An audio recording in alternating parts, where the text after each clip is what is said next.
అన్న ఇప్పుడే K ramp cinema చూసిన. నిజంగా చెప్తున్నా, దీపావళి వచ్చింది కాబట్టి వర్షం వచ్చే ముందు వస్తుంది గాలి. మీకు అడ్వాన్స్ హ్యాపీ దివాలి.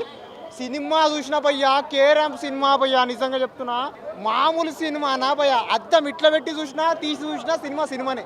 అంత బాగుంది భయ్యా సినిమా. ఎందుకంటే సినిమా బాబా ఏమన్నా కామెడీయా. ఇండస్ట్రీకి దొరికిన వరం కిరణ్ అబ్బవరం. నిజంగా చెప్తున్నా ఆ అబ్బవరమే భయ్యా. సినిమా చూస్తే అబా అంటాం అంతే. ఎందుకంటే అన్ని డైలాగులు ఉన్నాయి. అబ్బా నరేష్ అన్న యాక్టింగ్ ఇరగదీస్తాడు భయ్యా. లవ్ స్టోరీ బ్యాక్గ్రౌండ్ మామూలుగా ఉండదు భయ్యా. ఫస్ట్ హాఫ్ కంటే సెకండ్ హాఫ్ సినిమా బాగుంది భయ్యా. ఫస్ట్ హాఫ్ కంటే సెకండ్ హాఫ్ సూపర్ అంటే సూపర్ బ్లాక్ బస్టర్ ఉంది భయ్యా. నిజంగా చెప్తున్నా, ఎందుకంటే అంత మామూలుగా తీసిండు భయ్యా. ఫ్యామిలీ సెంటిమెంట్ కూడా తీసిండు భయ్యా. ఫ్యామిలీలు చూడాలని ఫాదర్ సెంటిమెంట్ ఉంటుంది భయ్యా. ఓ రేంజ్ ఉంటుంది భయ్యా క్లైమాక్స్లో. నిజంగా చెప్తున్నా, లాస్ట్కు మన టమాటాలు కూడా వచ్చిండు భయ్యో. 2 టమాటాలు ఇచ్చిన లాస్ట్ ఇయర్. ఈసారి కినోపమార్కి 5 టమాటాలు ఇస్తాయని వచ్చిండు భయ్యా లాస్ట్కి.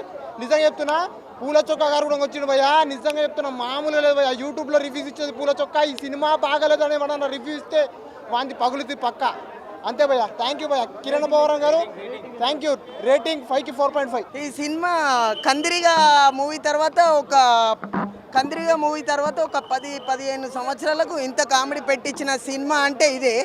ఒక 15 సంవత్సరాలకు మొత్తం స్టార్టింగ్ నుంచి ఎండింగ్ వరకు మొత్తం జనాలందరి సీట్స్ షేక్ అయిపోయినాయి. అంత బాగా నవ్వుకున్నారు.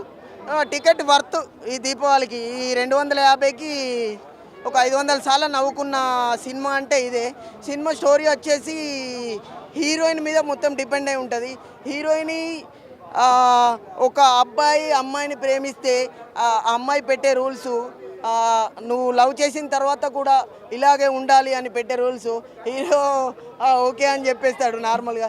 తర్వాత అమ్మాయి పెట్టే టార్చరు, ఎక్కడున్నావు, నా లిప్ లాక్ ఏది, లవ్ చేయకముందు లిప్ లాక్ ఇలా పెట్టు, లవ్ చేసిన తర్వాత నా లిప్ లాక్ మొత్తం నా లిప్ లాక్ అని ఒక్క రోజు లిప్ లాక్ తీయకుంటే చేతి కోసేసుకుంటుంది భయ.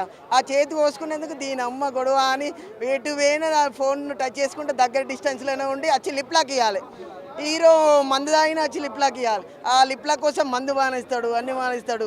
ఈ దీపావళికి మంచి లిప్ లాక్ల సినిమా వచ్చినట్టే. ఈ సెకండ్ నరేష్ వచ్చేసి నిత్య జీవితంలో ఈ నరేష్ ఆ పవిత్రని ఎట్లా గోకిండో ఈ సినిమాలో ఆంటీలను గోకుతాడు. మొత్తం అదే స్టోరీ. ఆంటీలు చీచి అంటారు, వీడు గోకుడికి.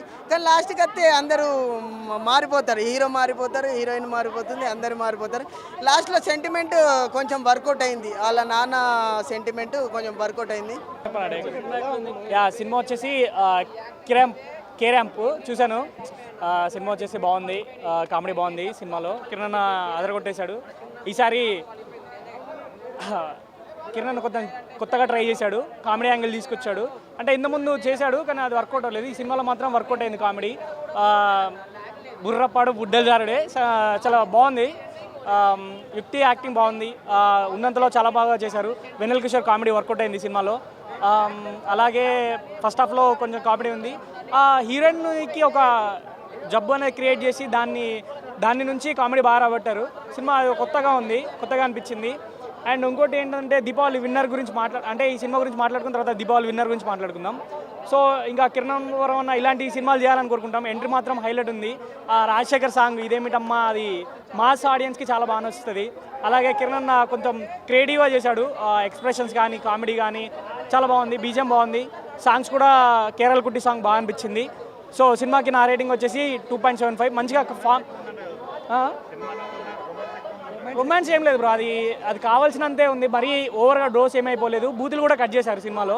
సో అంతగానం అనిపించలేదు. బూతులు కూడా కట్ చేశారు, మ్యూట్లో పెట్టేశారు. సో ఈ సినిమా వచ్చేసి హిట్ బ్రో. ఎందుకంటే కామెడీ ఉంది సినిమా. మనకు కావాల్సింది ఏంటి, టికెట్ కొనుక్కొని వెళ్ళిపోయిన తర్వాత కావాల్సింది ఎంటర్టైన్మెంట్. కిరణ్ అది మనకు ఎంటర్టైన్మెంట్ ఇస్తాడు.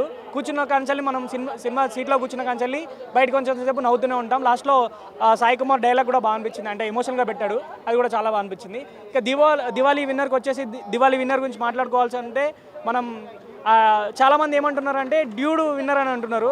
బట్ డ్యూడ్ విన్నర్ కాదు. ఎందుకంటే ఒక తెలుసు కదా అండ్ కే ర్యాంప్ ఈ రెండే విన్నరు. ఎందుకంటే డ్యూడ్ విన్నర్ అని ఎలా అంటారో నాకైతే అర్థం కావట్లేదు. ఒకవేళ మనం తెలుగు హీరోలు తమిళను మలయాళం హీరోస్ని బాగా ఓన్ చేసుకుంటాం, అది కరెక్టే. కానీ ఎంతవరకు అదే డ్యూడ్ సినిమా మన తెలుగు వాళ్ళు తీసేది ఉంటే అసలు ఒప్పుకోం. ఎందుకంటే ఒక హీరోయిన్ పెళ్లి చేసుకున్న తర్వాత వేరే అబ్బాయితోటి ప్రెగ్నెంట్ అవ్వడం అనేది అసలు నేను ఎక్కడ చూడలేదు. అది చాలా వరకు కరెక్ట్ కాదని నాకు అనిపిస్తుంది. అదే మన తెలుగు హీరో తీసేది ఉంటే మాత్రం చాలా నెగిటివ్ వచ్చేది. బట్ కే ర్యాంప్ తెలుసు కదా, ఈ రెండే దీపావళి విన్నర్స్. సినిమా అయితే ఈ రెండిట్లలోనే మీరు చూస్ చేసుకోవాలంటే best entertainment K ramp. Emotional కొంచెం రొమాంటిక్గా చూడాలంటే తెలుసు కథకి వెళ్ళిపోండి. Do watch it in theatres.